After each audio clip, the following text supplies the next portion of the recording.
मैं भी लेता हूं, लेकिन जिस रूप में आज धर्म आपसे रुपए लेता है, सेवा लेता है, वो मैंने बंद कर दिया समय की चाल के हिसाब को देख करके।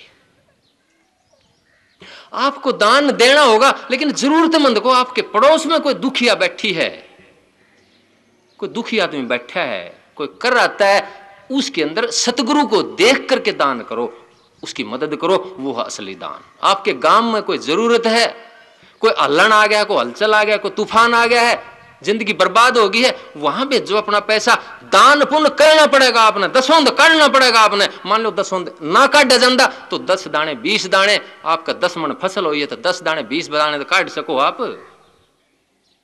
एक आदत देने की बनानी होगी। सबसे पहला लेसन मैंने तो यू छांटा है, सबसे पहला पाठ यू छांटा है। जिस घर में एक बखत 2 बखत शब्द चलेंगे, जिस घर में एक बखत सत्संग चलेगा, जिस घर में मुट्ठी नौकर का चल जाएगा, 10 दाने पक्षियों को डाले जाएंगे, गाय को कुत्ता बिल्ली को रोटी दी जाएगी, उस घर में भूत प्रेत आ जाए तो मेरे से बात कर लेना आप। और जिस घर में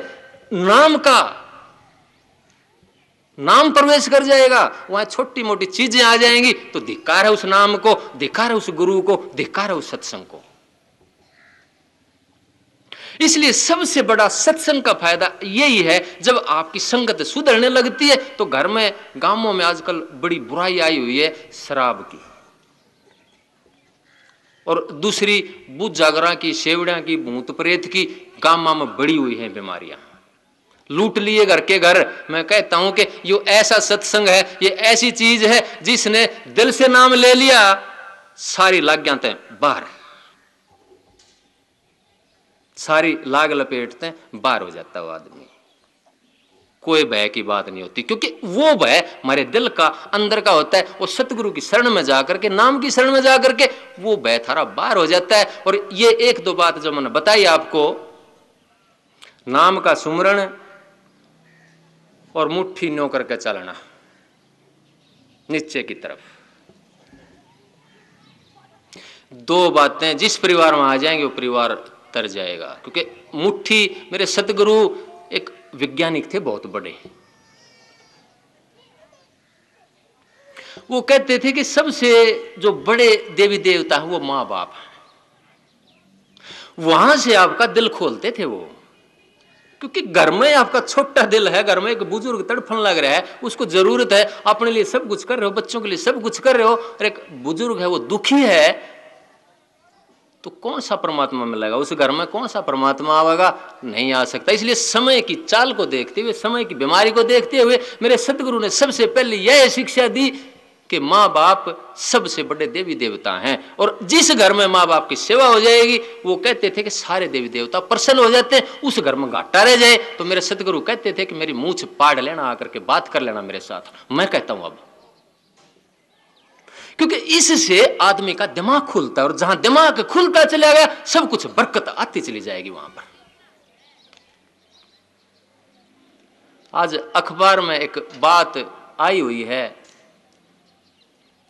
कि जो आदमी मेल मिलाप रखते हैं एक दूसरे के साथ, या गांव में मदद करते हैं एक दूसरे की, उनके परिवार बहुत आगे बढ़ते हैं उनके कंपैरिजन में जो परिवार सिकुड़ कर रहते हैं।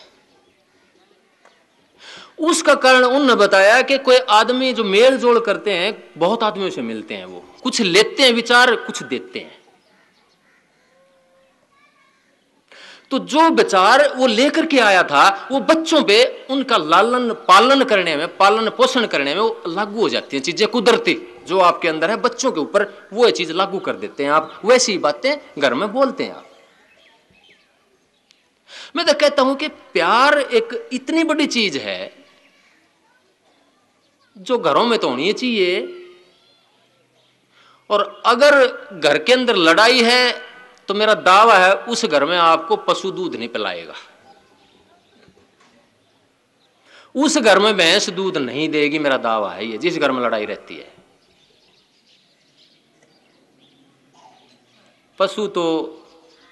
पशु के पास जाकर दिन में 3-4 बार हाथ फेराओ आप,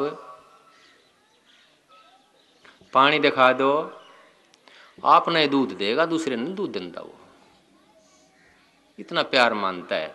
इसलिए प्यार के धर्म को पशु भी मानता है, प्यार के धर्म को पौधा भी मानता है। अगर खेत का चक्कर एक आदमी रोज काटता है तो उसका घाटा नहीं आंदा खेती में। मैं कहता हूं उसका बीज भी उस टाइम पड़ेगा जिस टाइम पर बरकत का टाइम होगा। एक खरीदार होती है, एक खोटीदार होती है। तो कुदरती आदमी खरीदार में शामिल हो जाता है और उसके सारे फैसले इस हिसाब से होते हैं कि वो बरकत की धार में शामिल हो जाता है। और आगे जाकर के ओले भी पड़ने हैं तो मैं कहता हूं फसल आपकी बच जाएगी। ऐसे टाइम पर बीज पड़ेगा आपका, ऐसे टाइम पर आपका बीज पड़ेगा, ऐसे टाइम पर आपके फैसले होंगे। आप कुदरती बरकत की धार में ऊंचे उठते चले जाएंगे और सब क्या है कि बरकत कुदरती आपके होती चली जाएगी। तो पशु क्या पौधा भी प्यार को मानता है। ये तो साइंस मापने लग गई। एक माली पौधे के पास जाता है तो पौधे के चारों तरफ दूसरे तरह का प्रकाश होता है, घेरा होता है उसका। और एक कुआड़िया लेकर के काटने वाला जाता है तो वो घेरा कमजोर पड़ जाता है, टूट जाता है उसका। ये साइंस मापने लगी।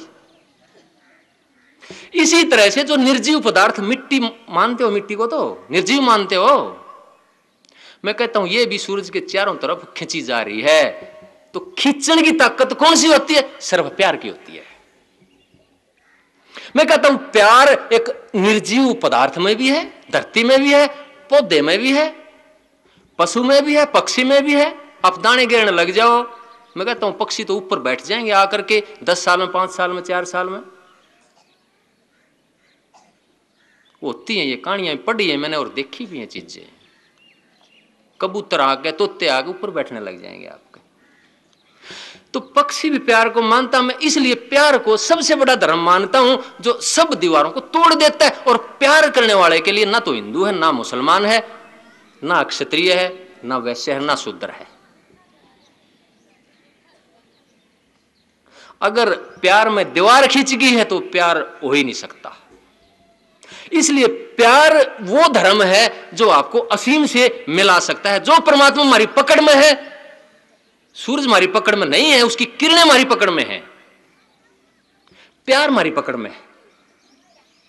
और प्यार को पकड़ करके हम उस असीम तक पहुंच सकते हैं। अंतर में उस धर्म में हकीकत का दर्शन कर सकते हैं हम। इसलिए सबका धर्म, मैंने उस धर्म को माना, उस धर्म को ढूंढा जो पौधे का भी धर्म हो, जो पशु का भी धर्म हो, जो मट्टी का भी धर्म हो और आदमी का भी धर्म हो।